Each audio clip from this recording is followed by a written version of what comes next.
want, this ain't what you want. Miss me with that bullshit. You ain't really wild, you a tourist. Be blacking now with the purist. I pozdrav svima ljudi, dobrodošli u novi video mog kanala. U današnjoj epizodi pregledamo Ligu šampiona, a treće kolo, grupna faza. U prošlom videu niste stavili baš neku podršku zato što dugo nisam snimao, znam i ne gledate više te moje videe, ali nadam se da će na ovom klipu biti bar preko 100 pregleda, tako da hajmo da probamo to da zakucamo. Ajmo da krenemo od prve utakmice koja se odigrala trećeg kola Lige šampiona, znači odigrali su se dve u isto vreme, a te dve utakmice su AEK Bayern i Young Boys Valencia. AEK Bayern utakmica završila se rezultatom 2-0 za Bayern München. Bayern München je loše igrao skoro, ali onda je dva gola dao za 2 minuta, Martinez u 61. i Robert Lewandowski je postigao gol u 63. minutu, tako da Lewandowski je napokon postigao gol. Young Boys Valencia, utakmica zbog koje sam pao na klinici 16.000, to nije jedina utakmica, ali prva utakmica u nizu koju sam promašio. Bilo je 3 utakmice, ja mislim, koje sam promašio, znači Valencia je trebalo da mi donese pobedu, ali ipak Young Boys je značio iz penala, bar i za Valenciju dao gol Michi Batshuayi, bio je Chelsea igrač, tako da eto, svaka čast Michiju. Mislim da je mnogo loš potez Borussije Dortmund što su ga prodali Valenciji, jednostavno Michi Batshuayi mogao je da bude baš dobar igrač i imao je potencijala, ali vidjet ćemo šta će raditi u Valenciji. Ajax Benfica, očekivana pobjeda Ajaxa 7:0, ali neočekivano u 92. minutu, znači u 92. minutu Mazrui postiže gol i Ajax pobeđuje Benfica. Roma CSKA Moskva, CSKA Moskva nije mogla da odoli Romi kao što je mogla Real Madridu, znači CSKA Moskva pobedila Real Madrid 1:0, jeste se tad igralo na ruskom stadionu, ovog puta se igralo u Rimu na Olimpiko stadionu. 2 gola Edina Džeka, 1 gol Andera, znači svaka čast Edino Džek i mislim da je možda čak i najbolji strelac trenutno Lige šampiona, ne verujem, ali možda je top 3. Hoffenheim Lyon, meč sa najviše golova ovog kola trećeg, 3-3, znači 6 golova, svaka čast i jednima i drugima. 2 gola za Hoffenheim je čak postigao Kramarić, jedan Joelinton, a za Lyon Traore, Ndombele i Memphis Depay, tako da 3-3 je rezultat. Manchester United Juventus, očekivana pobjeda. Juventus jeste se igralo na Old Traffordu, ali ipak Juventus je mnogo moćniji sada trenutno od Uniteda. Paulo Dybala postiže gol u 17. minutu i donosi pobjedu Juventusu.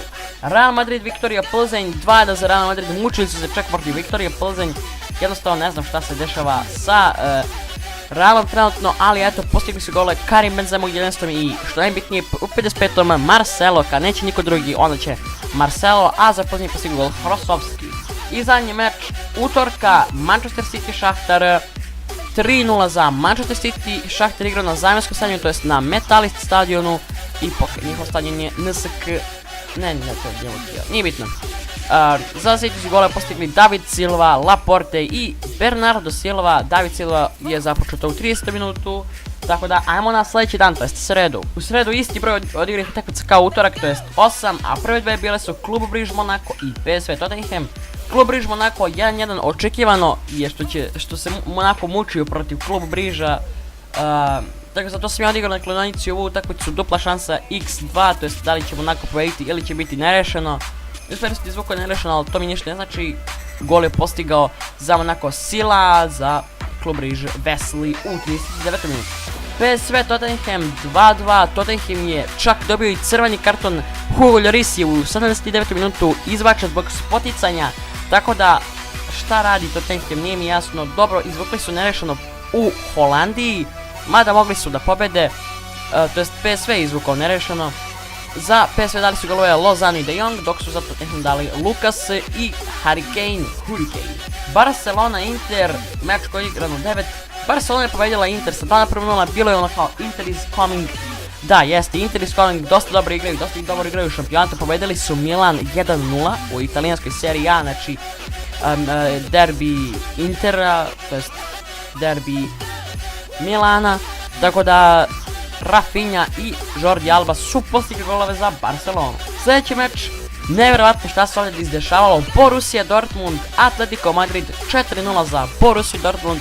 Zašto je Atletico Madrid dopustio da ovo njima uradi Borussia Dortmund? Ja sam ovdje igrao gol, ne, Atletico Madrid nije dao gol, nema šanse. Witsel, Guerrero, Sancho i Guerrero, 2 gola Guerrera za Borussia Dortmund u ovom meču. Galatasaray Schalke meč definitivno najgori ovog kola 0-0, ovdje sam također igrao gol, da sam tako glup da odigram na Galatasaray Šarki gol. Jednostavno, mislim da je dosta vas koji se klade, mislim, vi što to ne gledate i to, ali dosta ljudi je vratno odigralo na utakmicu koje se nešto već kladilo, će biti gol.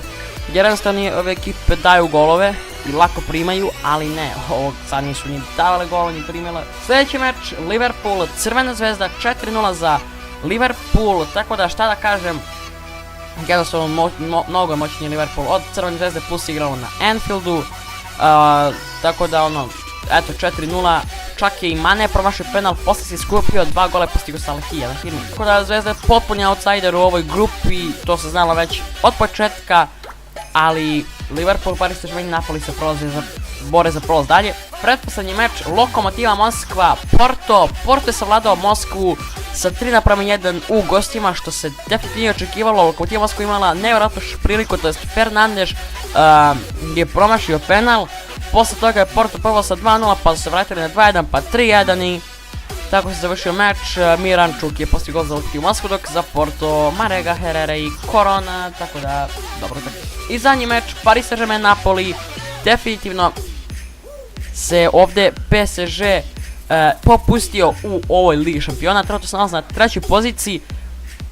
Paris Saint-Germain izgubio je od Liverpoola, pobedili su samo Zvezdu, sad su igrali nerešeno protiv Napolije, tako da se nalazi na 3. poziciji.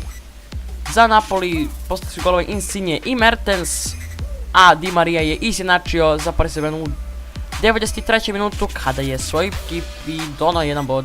Tako da, to je bilo to što se tiče ovog klipa, hvala što ste gledali, a mi se vidimo u nekom narednih pregleda, a do tada srdačan pozdrav.